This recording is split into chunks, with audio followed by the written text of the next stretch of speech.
We have to cut some strips of drywall to patch our holes upstairs. And here's a technique that we use for cutting drywall. You need a really sharp knife, a brand new blade in your knife, a good tape measure.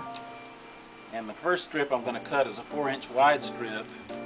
And so I'll hold my tape right at the 4-inch mark, and I use my finger as a guide. I put the knife on the end of the tape, and we just kind of walk down the board with it.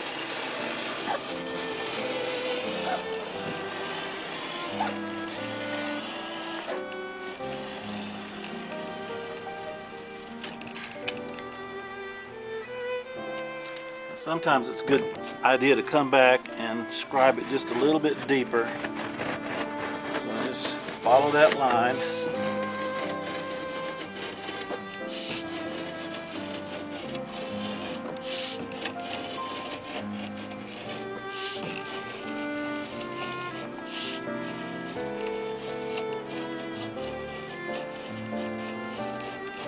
Alright, then the next thing to do is just to kind of break it backwards, like that.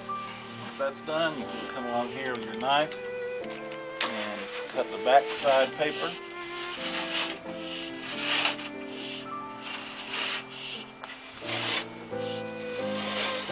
And there you have your strip. You may have some little areas like this that are a little bit longer. You have to just kind of flatten those out. And we're good to go. I'm now going to go ahead and put one of the pieces of drywall in. I'm going to start with the ceiling. The reason we start with the ceiling is because you want the ends of the ceiling piece to extend over past the edge of your upright pieces. So I've already cut this piece. I've got my deadwood in. Here's an important step.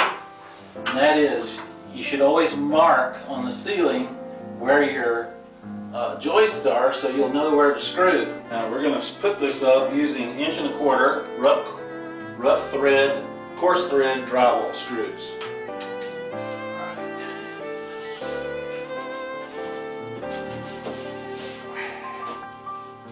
Since I'm kind of right here in the middle of this thing, I'm going to start over here where it's going to be easy to get to.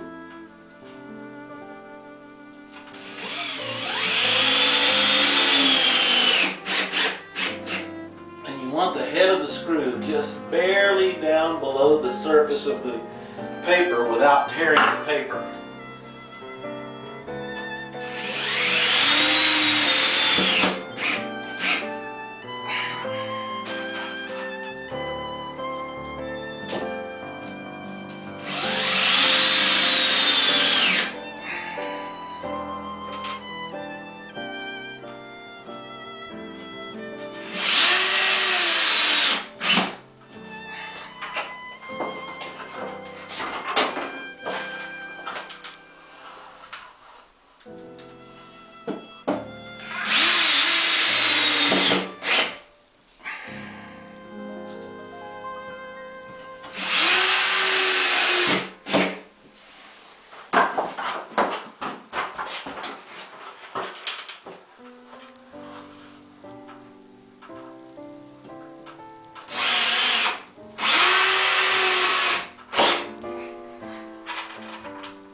The next piece I'm going to put in is right here on this piece, right here.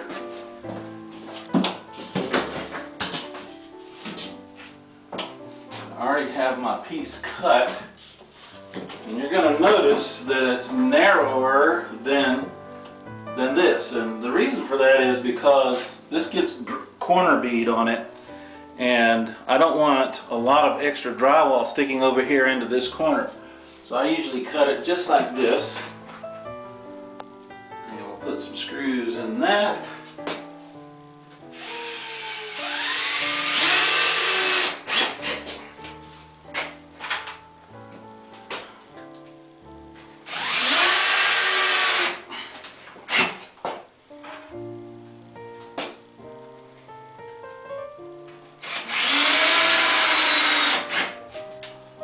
Now I'm going to finish putting the rest of the screws in this, and then I'll put this other piece in, and I'll show you how to tape and mud. My drywall patches are all in, here, here, and here. I've got corner bead on these corners. The reason we put corner bead on is because it gives you a hard surface to put your mud to. You'll notice that there's a little bit of a space between the edge of the corner bead and where the drywall is. That's a cavity that has to be filled in with drywall mud, both here and here and here. There's two kinds of tapes that we use. There's a paper tape, like this. You've probably seen that. And then there's a fiberglass mesh tape, and I decided to use that in here because sometimes when you're patching cracks like this and you have uneven spots that you have to take care of, the fiberglass mesh is a better choice. Now, I usually start at the top and work my way down, and you just put the tape right on top of the joint and press it down with your drywall knife, just like that. Just make sure it's nice and flat.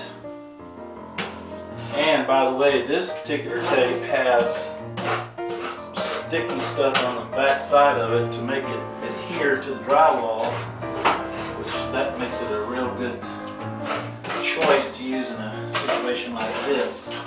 Now you just take it all the way down, and both the fiberglass tape and the paper tape you're able to cut with your drywall knife. And I'll show you how to do that. Basically, just get down to where you're going to end down here. And just tear it off just like that.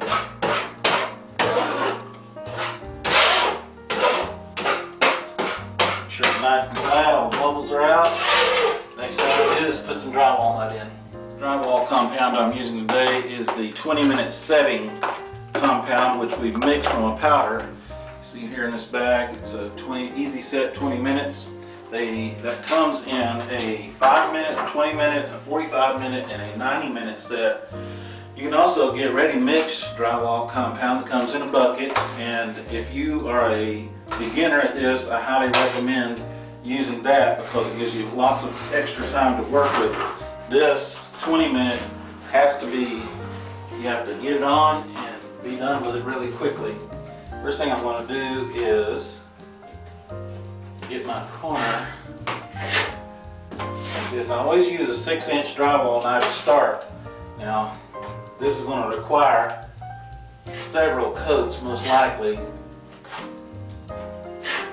The first couple of coats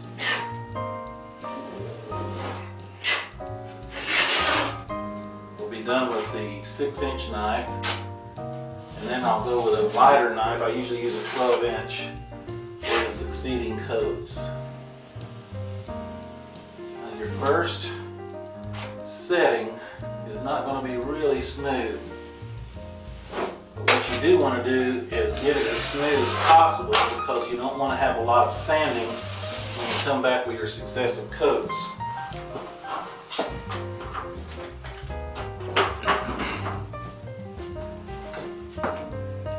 You see here, this piece of drywall that I put in here is sitting back a little bit from what the other was, and so it's going to require quite a bit of mud to fill that in. Now, just going to give you a quick run through on this. You want your tape completely covered up. And when we finish, this drywall mud joint is probably going to be about this wide. Always going to be a wide joint when you're patching in because you have to feather it way out in order to get a smooth look on your wall. Just to give you an idea of how the corner bead goes, this is, you basically are filling it in with mud.